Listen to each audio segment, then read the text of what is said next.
Hi, I'm Regis Pei, the owner of TeamLogic IT here in Cerritos. I'm also a certified information systems security professional.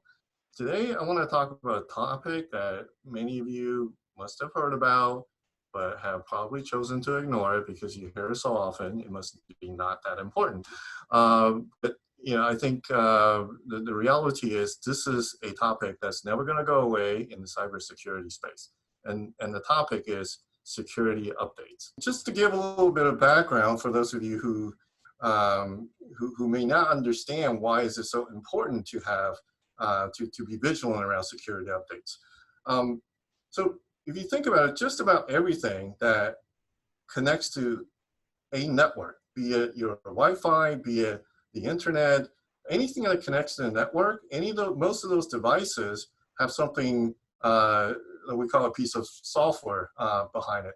And that software turns that chunk of metal to be something that you can actually interact with.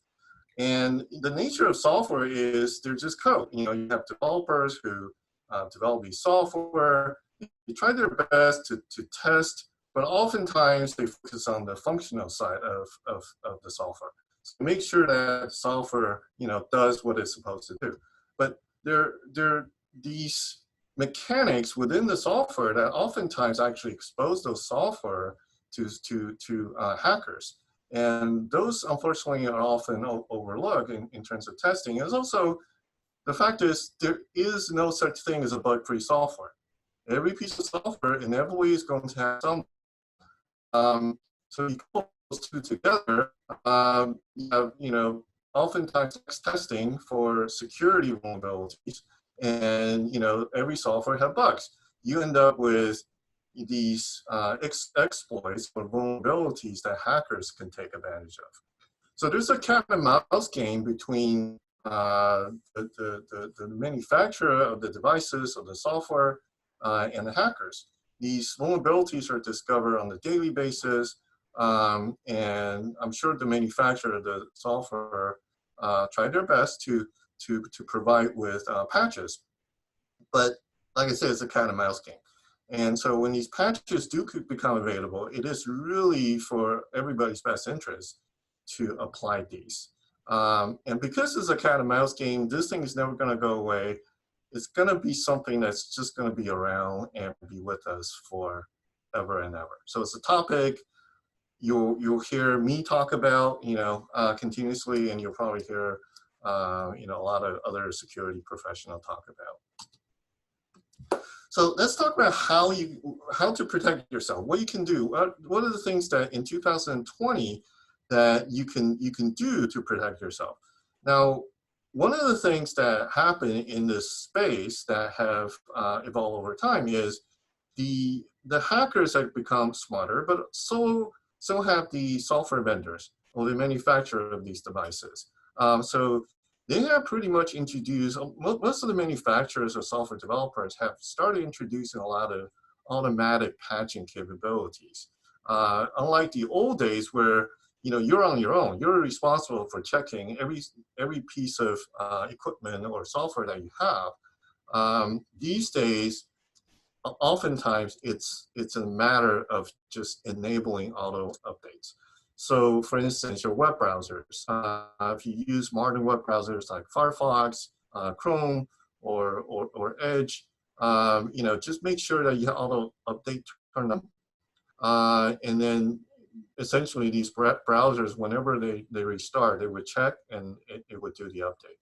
Now, if you're still using old browsers like Internet Explorer, I would advise that you stop using that. And I'm not going to talk about that in today's topic, but just don't use Internet Explorer anymore if you can help it. The other class of things that you want to watch out for is the devices that you use. So your PCs, your Macs, your tablets, your phones, all of these devices have operating systems. Windows is an operating system, OS is an operating system, Android, iOS, these are all operating systems. And the good news is all these operating systems have automatic patching capabilities.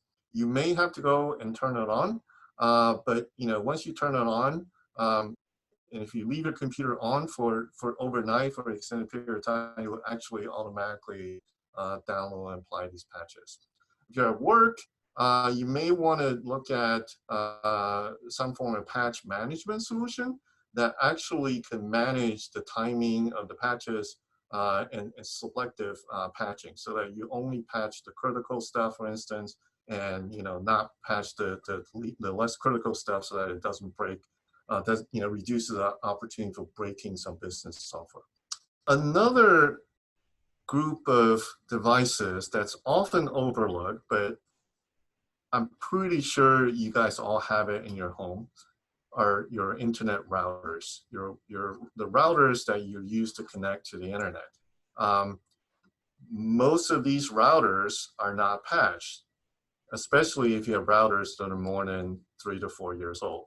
There was a study back in August 2018 basically stated that 83% of home routers contains one or more known vulnerabilities. So just think about it. These routers are your gateway or the hacker's gateway to your home. And you basically have these backdoor that's left open. So if you have real old routers, you may want to consider replacing it. If you got your router from your internet service provider, ask them for a newer one, all right? The next class of things are things like, your typical applications, especially on Windows or Macs, where you have things like, Adobe Reader, the type of applications that it comes from Microsoft or it comes from Apple. They have automatic patching, or through their operating system patching, they would often patch their own software. But things like Adobe, you will need to, find updates on your own. The last part, move forward beyond 2020, are things that you plug into your home network and you may not even think about it as things that you have to worry about, such as your security cameras, your Alexa, your garage door openers. If you have a garage door opener that's connected to your Wi-Fi, it's on the internet. And, when's the last time you patched it? Is there a vulnerability? Somebody can open your garage door, for instance. Washers and refrigerators. More and more devices are, becoming connected. So this topic, like I said, it's not going to go away. You have to remain vigilant. You have to ask yourself, all these devices that I'm using on a daily basis, do I have a security update strategy around it? So, hopefully this is helpful. I look forward to, seeing you in cyberspace in the near future.